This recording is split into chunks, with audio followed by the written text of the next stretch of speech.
आइए, जब आदेश आपका है तो एक गीत आदेश आप लोग कहले हवा। एक दिन टेलीविजन पे मैं था, एक महिला पत्रकार थी, ऐसे माइक पकड़ाई थी मुंह में और कही कि समाजवादी कैसे होते हैं धर्मेंद्र सोलंकी जी, जरा एक गीत गा करके सुनाइए। हमने कहा तारा अबे समाजवादी चिन्हा तो निकल सके कैसन होला साहब।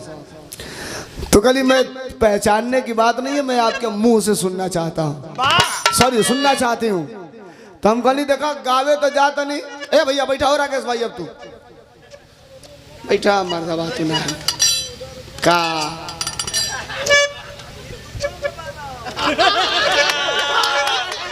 कितना डाउन करबो टेम्परेचर मर्दे, गजब हाल बा। पूछू कि कैसे होते हैं समाजवादी। उस पत्रकार ने कहा कि समाजवादियों की पहचान क्या। हमने कहा बता रहा हूं। कहा बतौली मास्टर।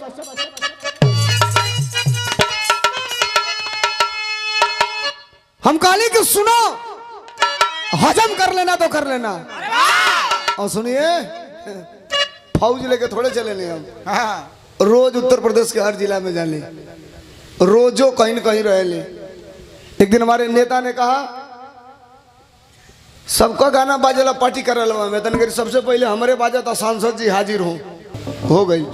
इंसान को जिस इंसान की भाषा अगर गलत निकल जाए तो आप इसको नोट कर लेना कि पतन हो रहा है और पतन निश्चित है। भाषा जिसकी खराब निकल जाए तो आप लिख लेना गारंटी से कि उसका पतन निश्चित है। और प्रकृति का नियम है, जो फलता है वो झरता है, जो बढ़ता है वो बुझता है। और इसको स्वीकार करना चाहिए कि मैं बड़ा हूं तो बुझूंगा भी और मैं फरा हूं तो झरूंगा भी। अब हम बताएं उस पत्रकार से, महिला पत्रकार से कि सुनिए आप कहती हैं समाजवादी कैसे होते हैं, तो मैं बता रहा हूं। का बताओ हम कहली मास्टर। अरे जब चले तान का सीना, अरे पन का लड़ा जुर्म से भागी, नस ढीला हो जाएगा। किकुर जाता लोग कुछ बोलत के खिलाफ में कहेगा। MP MLA के करा लालच ना रहे कि हमारी छानी पर लौकी फरे भले जुआ जाओ। गैस मनी बोलो हवा, हमने के दवाई लेके चलने जा डाइजीन का गप देखिया जाइए, एक गोली गैस में पास हो जाए। वाह एकदम तन को रुकी ना, दलादन चले। हमने कहा कि सुनो समाजवादियों की पहचान क्या है, छोड़िए सुनिए समाजवादी होते कैसे हैं। चच्चा पियर का चच्चा से बनल है तो जीतो मिला लेनी जा 6 गो विधायकों जीत लिया। और बाद कहता एक दिन घोषिया के चुनाव में कि आयरन का बुद्धि 12 बजे खुले ले। बहुत नमक हराम बा। हाय सुना कहता कि आयरन का बुद्धि 12 बजे खुले ले, तो तीसरे दिन हमनों का वोट मांगत रहे घोषिया में। एगो गांव में 9 बजे वो पहुंच गई, हमनों पहुंच गई। तो 10 गो लड़का घेरना से कहना से कहो काका अब टाइम खिलाफ ने के भाई बुधिया तो हमनी का 12 बजे खुले ले। अबे तो 9 बजल बा कहत बिना बुधिया ला कमवा कह दिहल जा हमनी का। ए बाबू सड़कवा जाके गाड़ी में बैठलो करी बात दर्शन नहीं भइल उनको फिर हो गाँव में। वाह यही मेरी बाप बेटा बड़ा गाढ़े फंस गइल बा लो राजू राय के यहाँ। न्योता निमने दिया गइल बा, हरदी ना लगी फिर एहू बेरी हरदी लागे वाला नहीं खे। ए सुनिए साहब, MP MLA की बात आप करेंगे हम करेंगे अलग बात है। अखिलेश यादव जिस दिन उत्तर प्रदेश के मुख्यमंत्री हो जाएंगे तो MP MLA से बड़ी हैसियत हम लोगों की रहेगी, उसमें कहीं कोई दो राय नहीं है। क्या बात कर रहे हैं, दल से बड़ी कोई चीज नहीं है।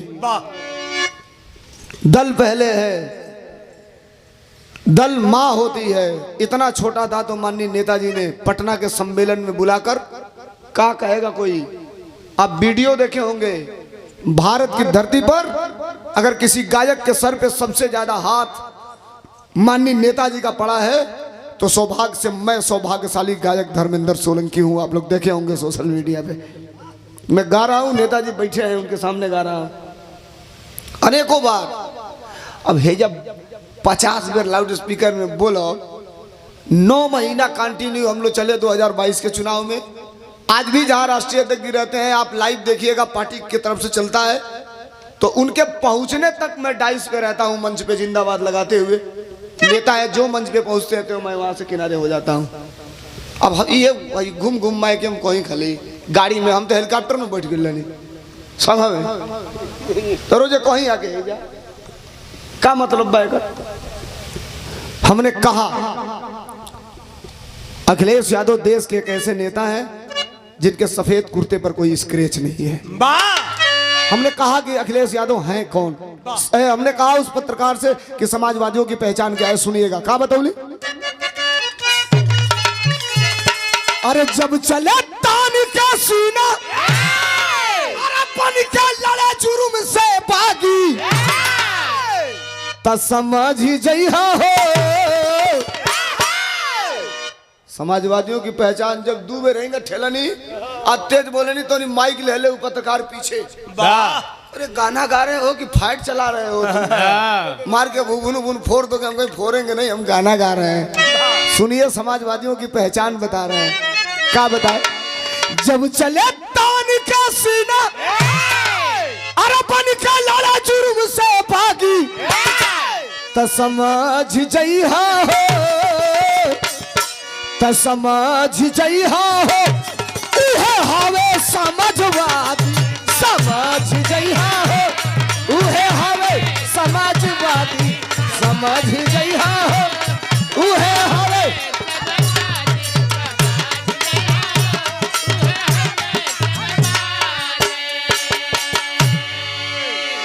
कहे कि जब चले तान के सीना, बन के लड़े जुर्म से बागी, तो समझ जइहा हो, उहे हवे समाजवादी। अब महिला पत्रकार ने कहा कि देखो आपने इस बात को बड़ी गंभीरता से कह दिया, लेकिन कोई अच्छा काम अपना बताओ। हमने कहा अच्छा काम, इलाहाबादी चौनरिया, एक इलाहाबाद का कवैया गाँव तनी सा हम अपनी के यहाँ के लेके चलिए। हम कहनी सुनो मैडम, समाजवादियों की एक और पहचान है। क्या? जब गरीब पर जुर्म होला तब सपा सिपाही डट जाले, जब गरीब पर जुर्म होला तब सपा सिपाही डट जाले। कोर्ट कचहरी थाना पर वो गाड़ के खूंटा अड़ जाले। समाजवादियों की पहचान जानती हो? जरूरत पड़ती है तो डीएम के वहां, जरूरत पड़ती है तो एसडीएम के वहां, और जरूरत पड़ती है तो कोतवाली में भी मोटका डंडा में झंडा लगा के अगर बैठक हो गए तो समाजवादी बैठ जाते हैं। तब जब गरीब पर जुर्म होला तब सपा सिपाही डट जाले। अरे कोर्ट कचहरी थाना पर वो गाड़ के खूंटा अड़ जाले। बिन स्वार्थ का करे पैरवी सपा कई है नीत हवे। अरे छोट बार सब ही से अखिलेश यादव का प्रीत हवे। जे दूसरा के दुखवा में, जे दूसरा के दुखवा में, अरे भैया रात रात भर जागी, तो समझ जइहा हो, तो समझ जइहा हो, उहे हवे समाजवादी, समझ जइहा हो।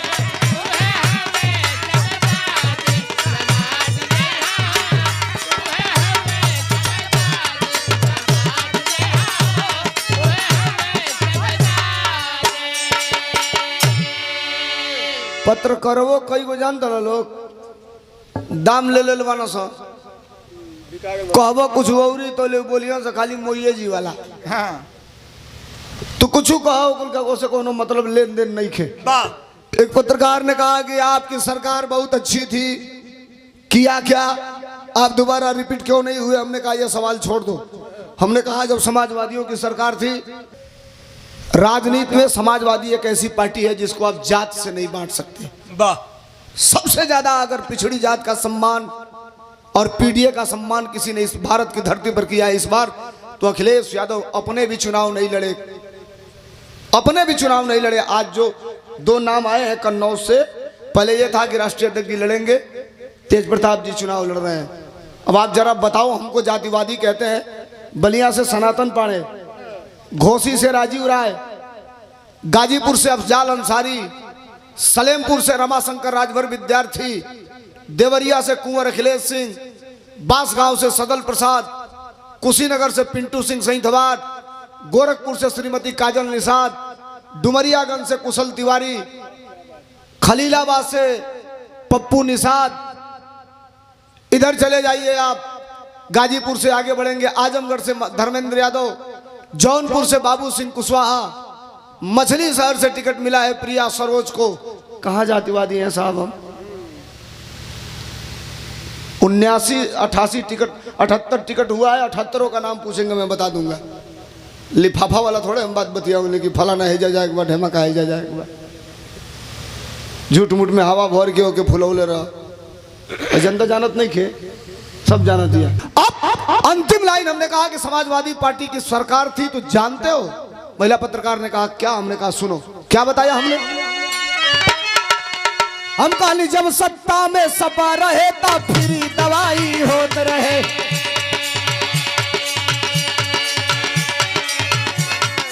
अखिलेश यादव का सरकार रहे 10 रुपया में 100 को जांच फ्री, 100 को जांच को रुपया में 10 रुपया में। मुलायम सिंह यादव नेताजी जब मुख्यमंत्री हुए थे तो नेताजी का एक बयान में पढ़ा था, नेताजी कहे थे कि सांप कोठी में रहने वाले को नहीं काटता, सांप अमीर को नहीं काटता, सांप टाइल्स में रहने वाले को नहीं काटता, सांप एसी में रहने वाले को नहीं काटता है, सांप झोपड़ी में रहने वाले को काटता है। नेताजी उसी समय कैबिनेट से पास किए थे कि आज के बाद अगर कोई गरीब को, किसी किसान को सांप काट देगा उसके परिवार को 1 लाख रुपया आर्थिक सहायता दी जाएगी। तब जब सत्ता में सपा रहे तो फ्री दवाई होते रहे। हड्डी में जोर जिंदगी भर थोड़े रहेला। अरे आज बा काली हो हड्डी बुढ़ाई तो स्वीकार करे के चाहिए कि अब हम रिफ्यूज होता नहीं धीरे धीरे। वाह वाह बढ़िया से नहीं तो सोचबा कि 24 घंटा वही फोर्स से ही काम करे तो करी। जब सत्ता में सपा रहे तो फ्री दवाई होत रहे, नहर का पानी फ्री रहे और फ्री सिंचाई होत रहे। अरे मिले वजीफा पढ़वैयन का बाप का चेहरा खिलल रहे। पहले अखिलेश यादव के सरकार में पिछड़ी जात के लइकन के वजीफा मिले, स्कॉलरशिप, वही से लड़का पढ़ी ना सब पढ़न। बात बताओ तनी हई सुना, पहले वहां 5 में तू पढ़ा ना भैया, ये साहब सुना लोग 5 में पढ़ा, 5 में तो अगर कितबिया सही रहे, जिल चढ़ल रहे तब 6 में जाइल तो 5 के कितबिया मामा के यहाँ भेजा जाओ। वही से मामा का लड़का पढ़ ले, जिल चढ़ल रहे अगर पन्ना ना फाटल रहे तो फूफा के यहाँ भेजा जाओ, फूफा का लड़का पढ़ ले। गलती नहीं ना कहो, इतनी घड़ी तो हर 6 महीने के बाद किताब बदल जाती है। किताब जो ने स्कूले में लड़का पढ़ता वो स्कूल की दुकानी के छोड़ के तो घूम जाए पूरा जिला भर, कहीं किताब ना मिली। 30 रुपया का किताब 300 में मिले था। लोग कहता लड़का पढ़त नहीं कहा छोट होता ना सा, 5 साल का लड़का ओकर वजन बा 8 किलो, आ तनी ओकर बैग तौल लेब जौन लेके पढ़े जाता, बैगवा का वजन बा 11 किलो।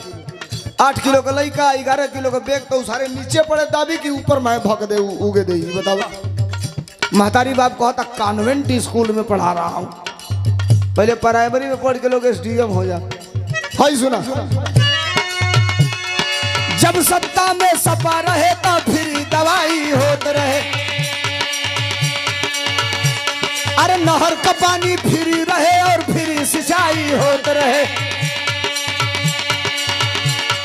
मिले वजीफा पढ़वैयन के बाप का चेहरा खिलल रहे। अरे समाजवादी पेंशन भैया घर घर में भी, तो जब गया का कलम चले ले, अरे बाजा सोलंकी का मुनादी, तो समझ जइहा हो, तो समझ जइहा हो, उहे हावे समाजवादी, समझ जइहा हो, उहे हावे बढ़ाए